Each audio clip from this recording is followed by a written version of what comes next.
Hello student, this is Abhishek here और स्वागत है आपका हमारे चैनल स्टडी क्लास पे।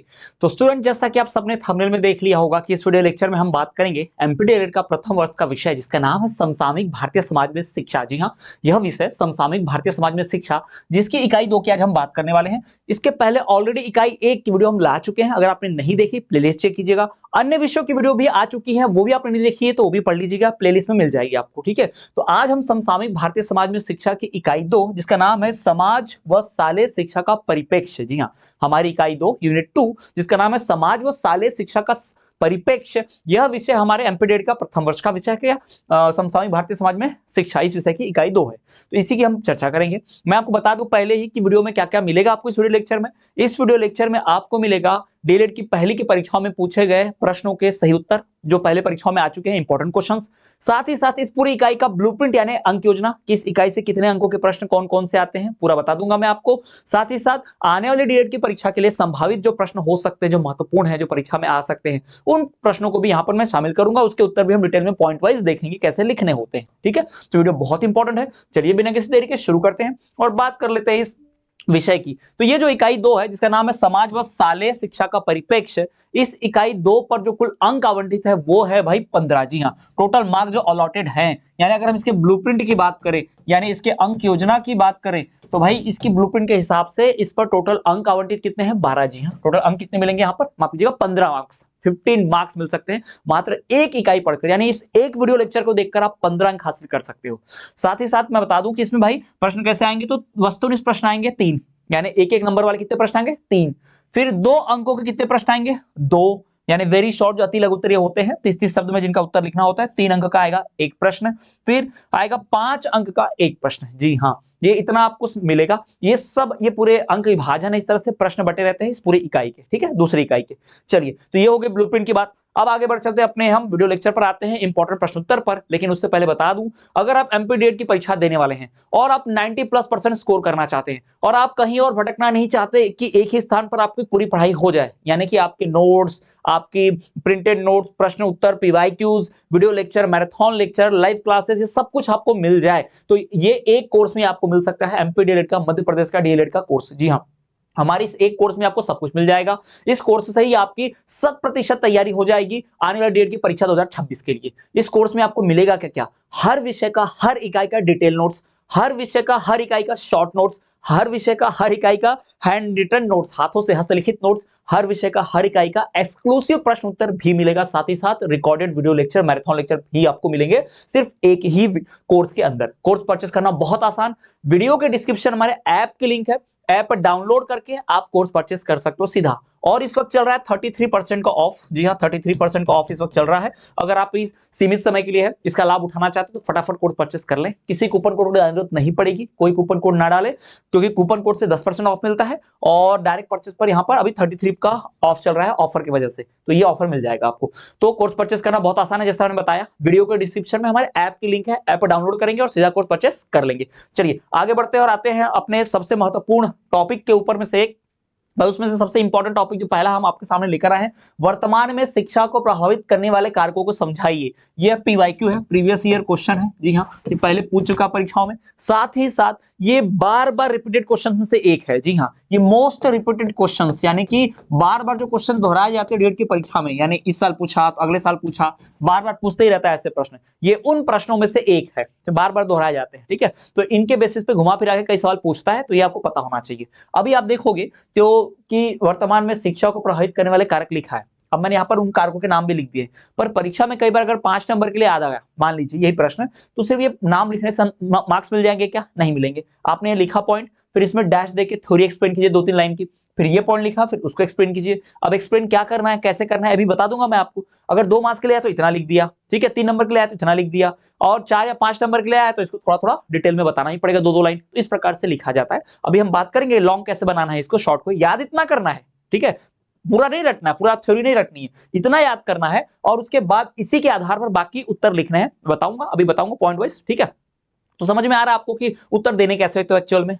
किसी क्वेश्चन को शॉर्ट फॉर्म में कैसे याद करना होता है और लॉन्ग फॉर्म में कैसे याद करना होता है, ये मैं आपको बताऊंगा। ठीक है, तो सवाल है कि आज के समय में, वर्तमान मतलब प्रेजेंट, अभी के समय में शिक्षा को प्रभावित करने वाला कारक, आज के समय में शिक्षा, एजुकेशन जिस जिस चीजों से प्रभावित होती है उन कारणों को लिखना है, उन कारकों को लिखना है। ठीक है, तो पहले प्रश्न दिया, अब सीधा उत्तर नहीं लिखना है, सीधा कारक मत लिख दो, पहले थ्योरी लिखो। जैसे वर्तमान समय शिक्षा को प्रभावित करने वाले कई कारक हैं, उनमें से कुछ प्रमुख कारक निम्नलिखित दिए जा रहे हैं, ऐसी पहले थ्योरी बनाओ 2 लाइन की, है ना। या मैंने 1 लाइन की बनाई है, आप ऐसे 2 लाइन की बनाना, है ना, कि शिक्षा को प्रभावित करने वाले तो कई कारक हैं, और ये सही बात भी है, और उनमें से कुछ कारक ऐसे हैं जो बहुत महत्वपूर्ण हैं, तो उन्हीं कारकों को हम यहाँ शामिल करेंगे। ठीक है, तो वही हमने यहाँ लिखा हुआ है। अब हम लिखेंगे पहला पॉइंट, राजनीतिक विचारधारा। जी हाँ, शिक्षा जो है राजनीतिक विचारधारा से बहुत प्रभावित होती है। और जैसे मैं उदाहरण के तौर पर बता रहा हूं, अभी इसके पहले हमारे देश में 70 सालों तक कांग्रेस का रूल चला, तो आप एनसीईआरटी किताबें उठाकर देखेंगे तो एनसीईआरटी किताबों में आपको सिर्फ महात्मा गांधी, आपको सिर्फ जवाहरलाल नेहरू, आपको सिर्फ अकबर, है ना, टीपू सुल्तान, ऐसे लोगों की बातें मिलेंगी आपको, क्योंकि वो कांग्रेस पार्टी की विचारधारा से प्रभावित है। अब धीरे धीरे जैसे बीजेपी पार्टी आ रही है, तो अब बीजेपी पार्टी इस विचारधारा को बदल रही है। अब बीजेपी पार्टी क्या कर रही है, एनसीईआरटी में कई चैप्टर्स कट गए, 8वीं की क्लास में अगर आपको जानकारी ना हो, 8वीं में, 11वीं में, 12वीं में कुछ नया चीज जोड़ा गया है, पुरानी कुछ चीजें हटाई गई है ना।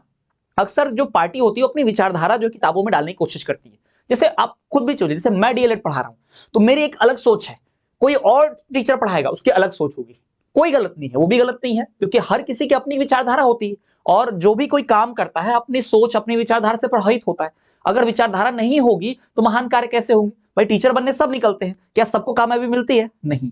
जिनकी विचारधाराएं अलग होती हैं, उस तरह की होती हैं, वही कामयाबी हासिल करते हैं। ठीक है, तो कांग्रेस ने जो किया वो गलत नहीं किया, और बीजेपी जो कर रही है वो भी गलत नहीं है, याद रखिएगा। ठीक है, अब आप देखोगे, अब बीजेपी में क्या किया है, गांधी जी के पोर्शन को थोड़ा कम करते हुए सरदार वल्लभ भाई पटेल का पोर्शन, भगत सिंह वाला पोर्शन, शिवाजी महाराज, महाराणा प्रताप, इनका पोर्शन थोड़ा बढ़ाया जा रहा है। ठीक है, ताकि ये भी किताबों में पढ़ाया जाए। ठीक है, और जो मुगल आक्रमणकारी थे जैसे बाबर, अकबर, है ना, इनमें इनके अच्छे काम भी थे, अच्छे जो काम इन्होंने किए वो भी लिखेंगे, पर इन्होंने जो गलत किए वो भी तो दिखाना होगा ना। हर बार Akbar is a great king, Akbar is a great king, यही बोलने से काम नहीं चलेगा। अकबर ने आके कुछ गड़बड़ भी तो किया ना, उसने टैक्स वसूला, उसने बहुत ज्यादा कर लगाया, धर्म परिवर्तन करने के लिए बहुत दबाव बनाया, और बहुत से उसने चीजें की, वो भी तो बताना पड़ेगा, है ना, क्योंकि अब उनकी विचारधारा है बीजेपी पार्टी की। ठीक है, अब यहाँ कुछ लोग आएंगे कमेंट में, सर ये आप कांग्रेस बीजेपी मत कीजिए, आप पढ़ाइए, ये आपको सुबह नहीं देता यार। भाई साहब, मेरा काम पढ़ाना है, और राजनीति भी हमारे भाग में आती है, तुमको नहीं पढ़ना है, तुम्हारे समझ के बाहर की राजनीति, तो तुम निकलो, तुम रटो बैठ के। ठीक है, पर कुछ छात्र ऐसे हैं जिन्हें सही गलत दोनों का ज्ञान होना चाहिए। ना ही तुम कांग्रेस पार्टी के चमचे बनो, ना ही बीजेपी पार्टी के अंधभक्त बनो, दोनों की बात करो और दोनों की गलतियां बताओ, दोनों की अच्छाई बताओ, न्यूट्रल रहकर सुनो बढ़िया से। ठीक है, पॉलिटिक्स नहीं करना, पॉलिटिक्स का नाम कैसे ले लिया? अरे भाई, मैं शिक्षक हूं, मेरा काम है पढ़ाना राजनीति। राजनीति के लिए तुम जाके धरना प्रदर्शन कर देते हो, तुम ही में से कई लोग होंगे फेसबुक पे ज्ञान दे देते हैं, पॉलिटिकल पार्टी को वोट देने चले जाते हो, तो कोई वोट देने वाला भी राजनीति हो जाता है? भाई पढ़ाना जरूरी है, ज्ञान देना जरूरी है, और उदाहरण आज के समय का नहीं देंगे तो कब का देंगे? बाबा आदम के जमाने का एग्जाम्पल दे दूं मैं वैसा शिक्षक नहीं हूं, मैं अभी के एग्जाम्पल लेता हूं और अभी के तरीके से समझाता हूं। ठीक है, तो राजनीतिक विचारधारा से शिक्षा बहुत ज्यादा प्रभावित होती है, ये जान लीजिएगा कभी भी ऐसा। ठीक है, अगर मैं मध्य प्रदेश की बात कर दूं तो मध्य प्रदेश में भी ऐसा मौका आया। इससे पहले बीजेपी की सरकार थी, शिवराज सिंह चौहान मुख्यमंत्री हुआ करते थे, तो उन्होंने कई ऐसे काम किए जो एक पर्टिकुलर धर्म या पर्टिकुलर विचारधारा को सपोर्ट करती हो। उसके बाद बीच में एक बार कमलनाथ की सरकार आई थी, शायद 18 महीने के लिए, 11 महीने के लिए, मुझे एग्जैक्ट याद नहीं है। उन्होंने तो विधानसभा में वंदे मातरम गाने पर बैन लगवा दिया था कि वंदे मातरम का गाना नहीं गाया जाएगा, जब उनकी कार्यकाल हुआ था ऐसा। ठीक है, अगर आप गूगल सर्च करेंगे आपको मिल भी जाएगा, मेरी कोई दुश्मनी नहीं है कमलनाथ है कांग्रेस से, पर बता रहा हूं उन्होंने ये लिया फैसला। अब ये उनकी राजनीतिक विचारधारा थी। अभी कोई पार्टी वंदे मातरम सॉन्ग को प्रमोट कर रही है, कोई पार्टी वंदे मातरम सॉन्ग को साइडलाइन कर रही थी, चेंज कर रही थी, तो सबकी अपनी अपनी विचारधारा होती है, और विचारधारा से शिक्षा प्रभावित होती है। ठीक, दूसरा सामाजिक विचारधारा।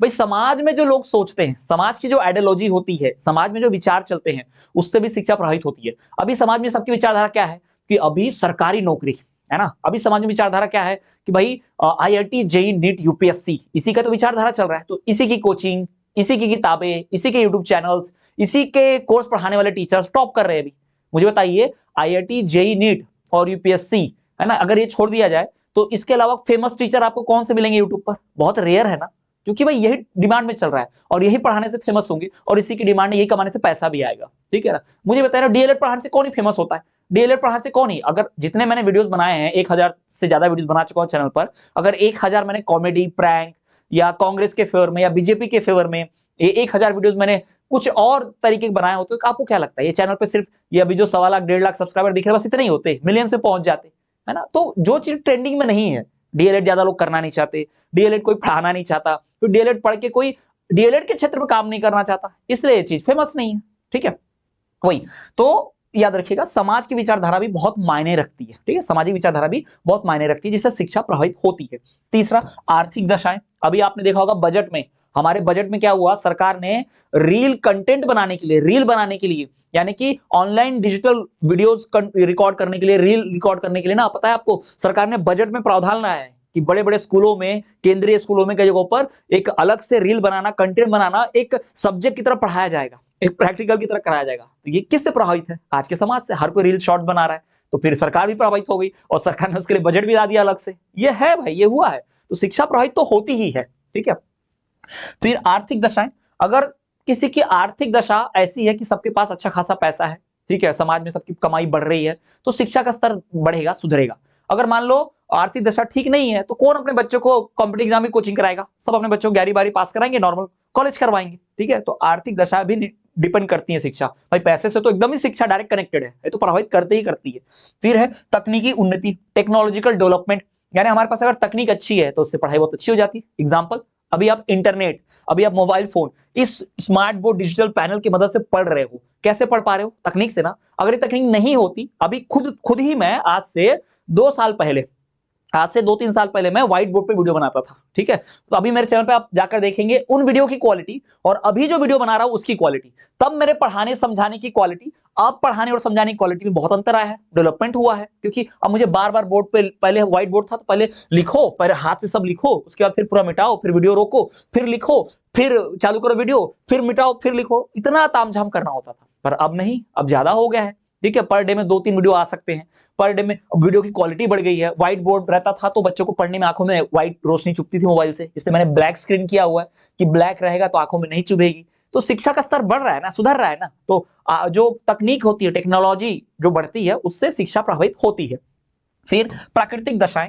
भाई आसपास जो प्रकृति है, इन्वायरमेंट है, नेचर है, अगर उसकी दशा सही है, बाढ़, पढ़ाई लिखाई अच्छी चलती है, पर बाढ़ भूकंप बार बार आते रहता है, वहां पे आप देखो कितने स्कूल चलते होंगे, या बच्चे कितना दिन स्कूल जाते होंगे, है ना? तो प्राकृतिक दशाएं भी असर डालती है शिक्षा के ऊपर।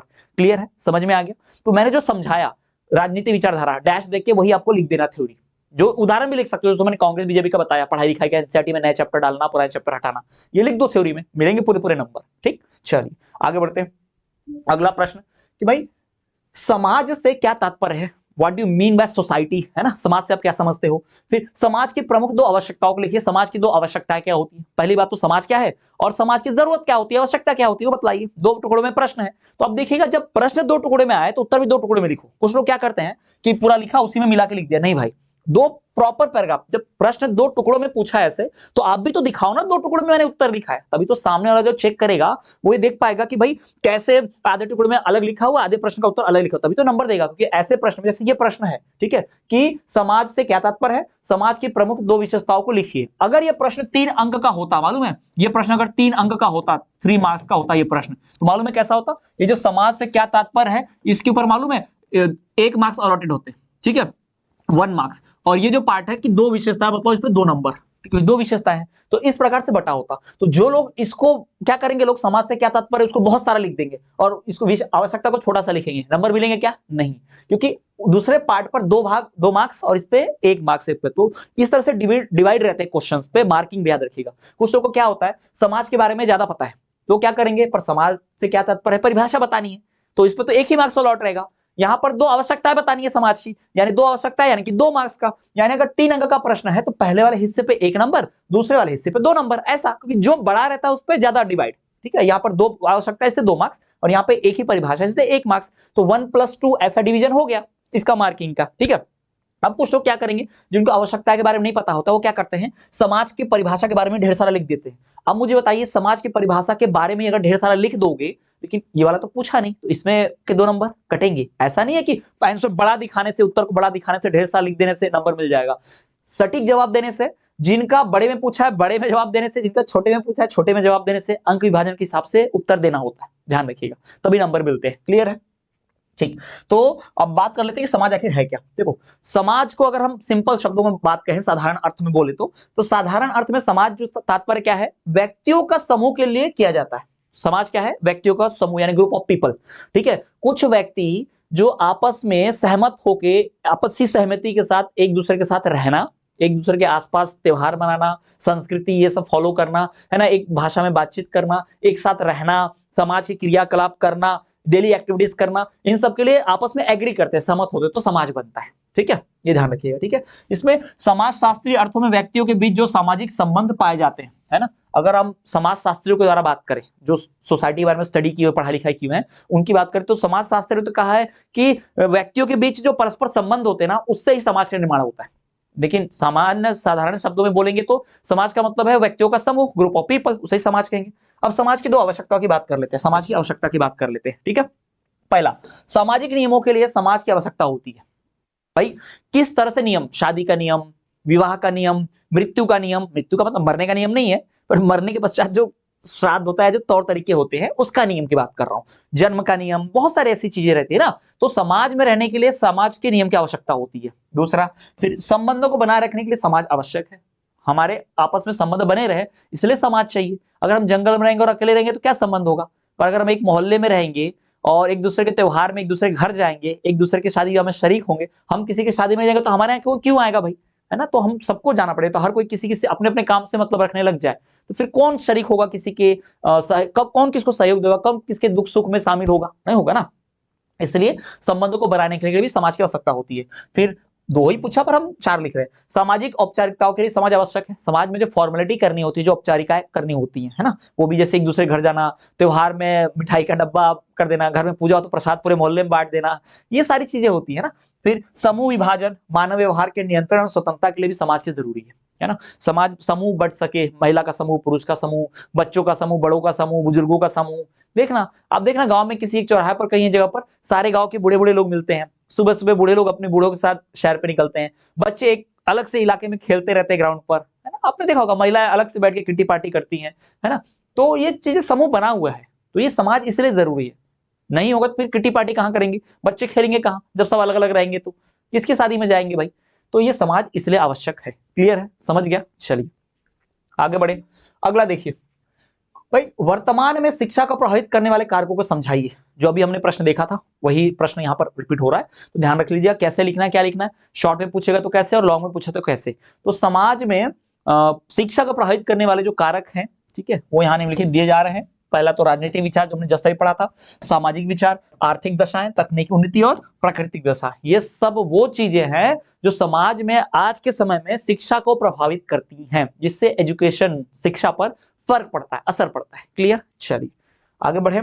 अगला प्रश्न देखिए, अगला प्रश्न है कि बालक के सामाजिकरण में, यानी चाइल्ड की सोशलॉजी में, सोशलाइजेशन में, सोशोलॉजी नहीं सोशलाइजेशन, तो बालक के सामाजिकरण को कौन कौन से तत्व प्रभावित करते हैं, यानी बच्चा समाज में रहने लायक बनेगा कि नहीं बनेगा, या कैसे बनेगा, उस पर कौन से फैक्ट, कौन सी चीजों का असर पड़ता है। ठीक है, उसी की बात करेंगे। तो बच्चे को सामाजिकरण में प्रभावित करने वाले कई तत्व होते हैं, उनमें से कुछ महत्वपूर्ण कारक या तत्व दिए जा रहे हैं।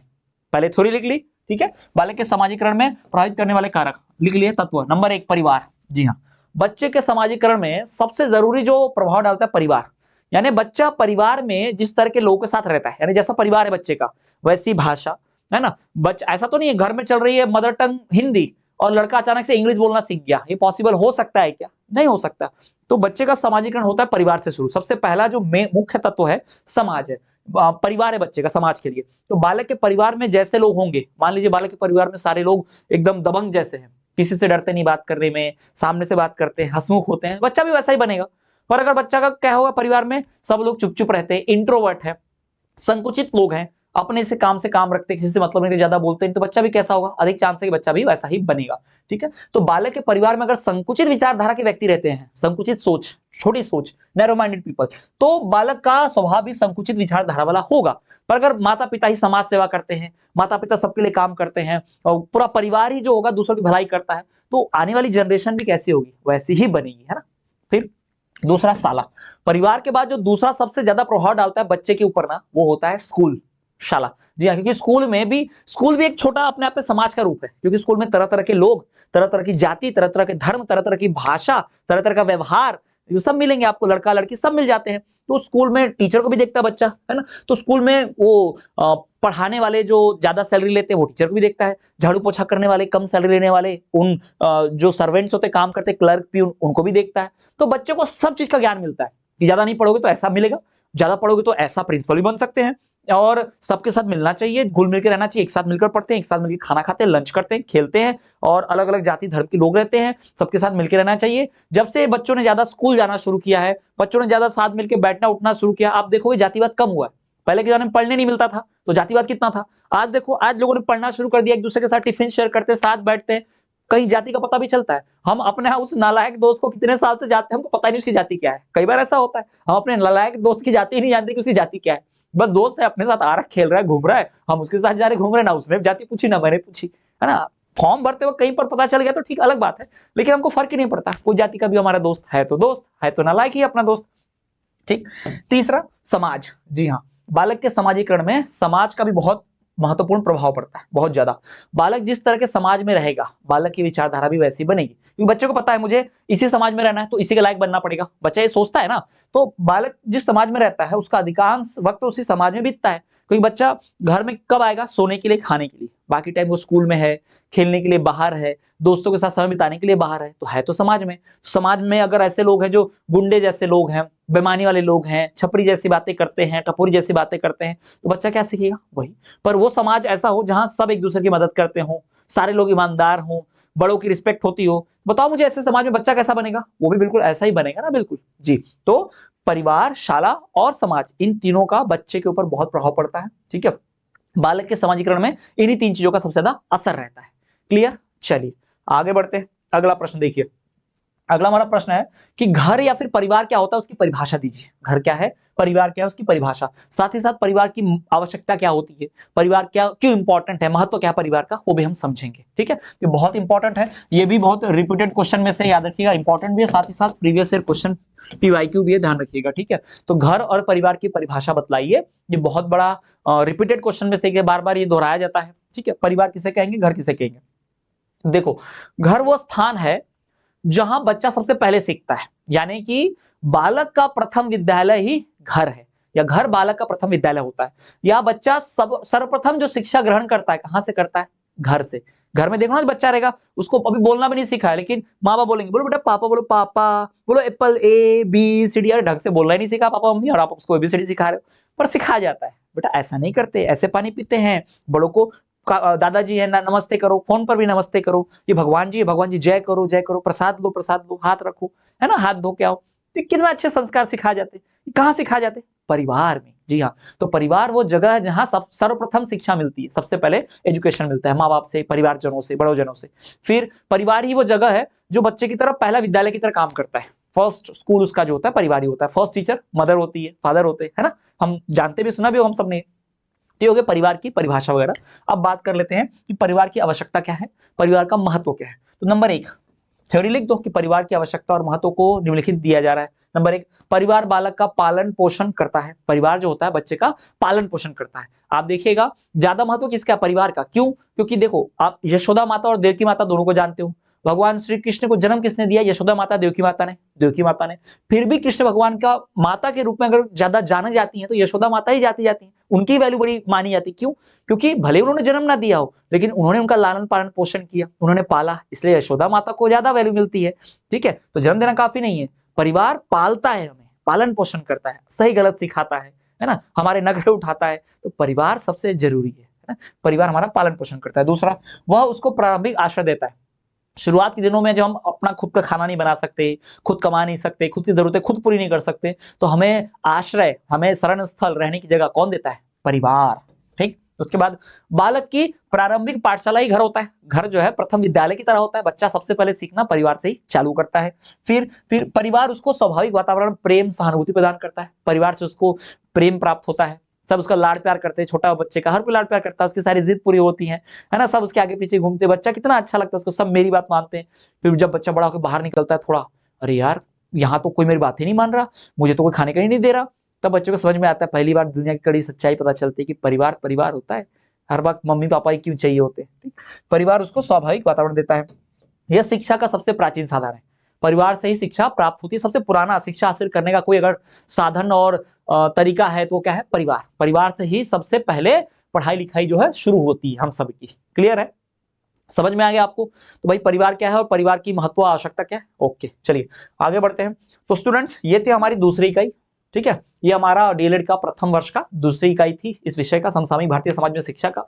इस तरह हमने पहली इकाई भी ला दी है, आपने नहीं देखी है तो प्लेलिस्ट चेक करना, वो फर्स्ट इकाई भी आप देख लेना। साथ ही साथ अन्य विषयों के ऑलरेडी हमने प्रोफेसर इंग्लिश हो, फिर बाल स्तंभ बाल विकास हो, इन विषयों को भी ऑलरेडी क्लासेस ले रखी है हमने, पूरा वीडियो लेक्चर सुन के आ चुके हैं यूनिट बाय यूनिट, वो भी प्लेलिस्ट चेक करोगे मिल जाएगी। साथ ही साथ मैं इसमें बताना चाहूंगा आपको कि 90+% अगर आपको स्कोर करना है डीएड की परीक्षा में, तो आप हमारा 100% तैयारी के लिए संपूर्ण कोर्स जो डेट की 2000 परीक्षा के लिए 26 की परीक्षा के लिए है, वो संपूर्ण कोर्स जो है 1 ईयर वैलिडिटी के साथ आप उस संपूर्ण कोर्स को परचेस कर सकते हो। इस कोर्स में आपको क्या क्या मिलता है, तो notes, short note, detail note, printed notes, हस्तलिखित notes, video lecture, marathon lecture, और आपको एक्सक्लूसिव प्रश्न उत्तर, हर विषय का हर इकाई का ऑब्जेक्टिव वस्तुनिष्ठ प्रश्न उत्तर, ये सब कुछ मिलता है जी हाँ, मात्र एक कोर्स में। इस कोर्स को खरीदने परचेस करने के बाद आपकी तैयारी 100% हो जाएगी, 90+% स्कोर करेंगे। किसी मार्केट में, किसी दुकान में, कहीं कोई सीरीज कुछ खरीदने की कोई जरूरत नहीं है, कहीं भटकने की जरूरत नहीं पड़ेगी। 100% तैयारी यही हो जाएगी। आपको पूरा टेंशन डेट परीक्षा का ये चैनल उठा लेगा, आपको जरूरत ही नहीं कुछ करने की। जी हाँ, तो कोर्स परचेस करना बहुत आसान है। वीडियो के डिस्क्रिप्शन में हमारे ऐप की लिंक है, वहां से आप ऐप डाउनलोड करेंगे, बिना कोई कूपन कोड डाले डायरेक्टली आप परचेस कर लेना, 33% ऑफ आपको मिल जाएगा और पढ़ाई शुरू कर देना, क्योंकि परीक्षा के दिन नजदीक आ रहे हैं, बहुत कम समय बचा है और हमें 10-10 विषय तैयार करने हैं, तो बहुत बहुत जरूरी है अभी से पढ़ना। चलिए मिलेंगे अगले वीडियो में, तब तक के लिए देखते रहिए हमारा चैनल स्टडी क्लास।